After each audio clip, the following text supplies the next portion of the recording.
देखिए, संतों के अंदर जो होता है, संतों के पास जो होता है, वही तो संत अपने शरण में आने वाले भक्तों को प्रसाद रूप में देते हैं। तो संतों के संदर्भ में साहब ने कहा है, अवधू भेद से भेद है न्यारा।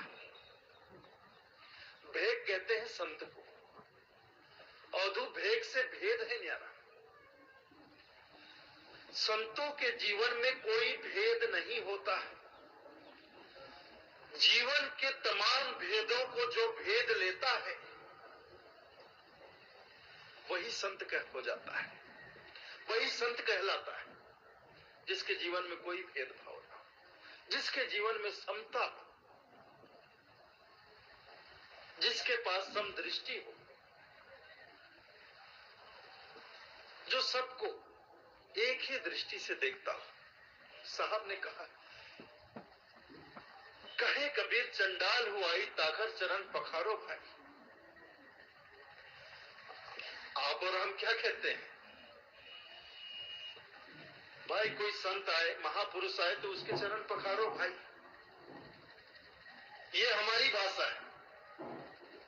कोई संत आए, कोई संत महापुरुष पधारे तो उनके चरण पखारो। लेकिन साहब क्या कहते हैं? सदगुरु कबीर क्या कहते हैं? कहे कबीर चंडाल हुआ ताकर चरण पखारो भाई। कि अगर चंडाल भी तुम्हारे दरवाजे पर आए तो उसके भी चरण पखारो।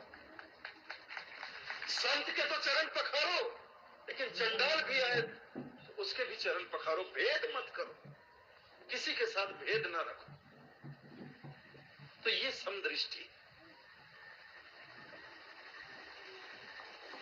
तो इस तरह से समाज में, मानव समाज में जितने भी भेदभाव व्याप्त हैं, साहब तमाम भेदभाव को दूर करने का प्रयास करते हैं। और इसी संदर्भ में साहब के बहुत से दोहे सखियां आपको मिलेंगी। बड़े छोटे का भेद देखिए,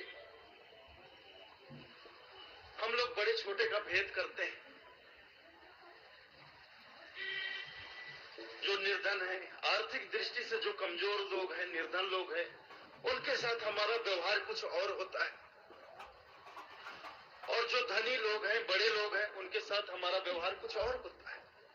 ये भेद है। बड़े लोग आते हैं, धनी लोग आते हैं, हम उनका सम्मान करते हैं। लेकिन कोई निर्धन आया, कोई गरीब आया तो हम उसकी तरफ देखते भी नहीं। ये भी एक भेद है। और कभी कभी ऐसा भी होता है कि कभी किसी बड़े आदमी से हमारी मित्रता हो जाए, दोस्ती हो जाए, तो हम अपने गरीब दोस्त को भूल जाते हैं, उसका साथ छोड़ देते हैं। ऐसा भी होता है।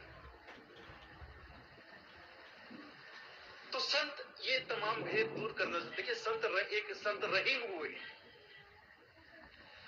रहीमन के दोहे आप लोग सुनते हैं। संत रहीम क्या कहते हैं? रहीमन बड़े को देखकर लगू न दीजे डार, जहां काम आवे सुई का करे तलवार। संत रहीम कहते हैं, रहीमन बड़े को देखकर छोटे का साथ मत छोड़ो, क्योंकि सबका अपना अपना महत्व है, सब अपने अपने स्थान पर उपयोगी है। जहां काम आवे सुई क्या करे तलवार। जहां सुई काम में आएगी वहां तलवार किसी काम का नहीं।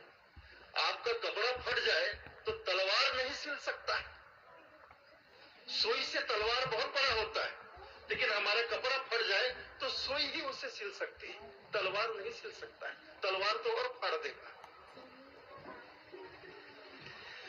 लेकिन कहीं जंगल में चोर डाकुओं ने हमें घेर लिया, हम पर हमला कर दिया, तो वहां सुई हमारे काम नहीं आएगी, वहां तलवार काम आएगा। अपनी जान बचाने के लिए तलवार काम आएगा। कहीं जंगली जानवरों ने हमला कर दिया तो वहां सुई काम में नहीं आएगी, तलवार काम आएगा। तो दोनों का अपना अपना महत्व है, अपने अपने स्थान पर दोनों की उपयोगिता है। तो दोनों के साथ हमारा व्यवहार समान, दोनों के महत्व को हम समझें, दोनों को बराबर सम्मान दें। तो ये बड़े छोटे का भेद देखिए, संत दूर करना चाहते हैं, हमें देख समझाते हैं। और कहीं भेद होता है अमीर और गरीब का। वहां भी सदगुरु कबीर साहब शिक्षा देते हैं कि अक्सर देखिए, सबके संबंध में तो नहीं कह सकता, लेकिन बहुत से ज्यादातर बड़े लोग जो आर्थिक दृष्टि से बड़े का अर्थ कोई धन दौलत से बड़ा नहीं होता है, कर्मों से आदमी बड़ा होता है। फिर भी जिन धन संपत्ति इकट्ठा करके जो अपने आप को बड़ा समझते हैं और जो निर्धन लोगों का उपहास उड़ाते हैं, उनका मजाक उड़ाते हैं, या ऐसा समझे कि उन्हें इंसान ही नहीं समझते, जैसे वो कीड़े मकोड़े समझते हैं, ऐसे लोगों को साहब कहते हैं। कबीरा गर्व न कीजिए, अगर मालिक की कृपा से, उसकी मेहर से, उसकी दया से हमें कुछ मिल गया, हम कुछ बन गए, तो उस पर हमें गर्व गुमान नहीं करना चाहिए। क्योंकि वास्तव में हमें अगर संसार में कुछ मिला है, हम संसार में कुछ बन गए, और ये सोचते हैं कि हम अपने दम पर बन गए, तो ये हमारे अहंकार से ज्यादा कुछ नहीं। हम क्या हैं, हमारी औकात क्या है,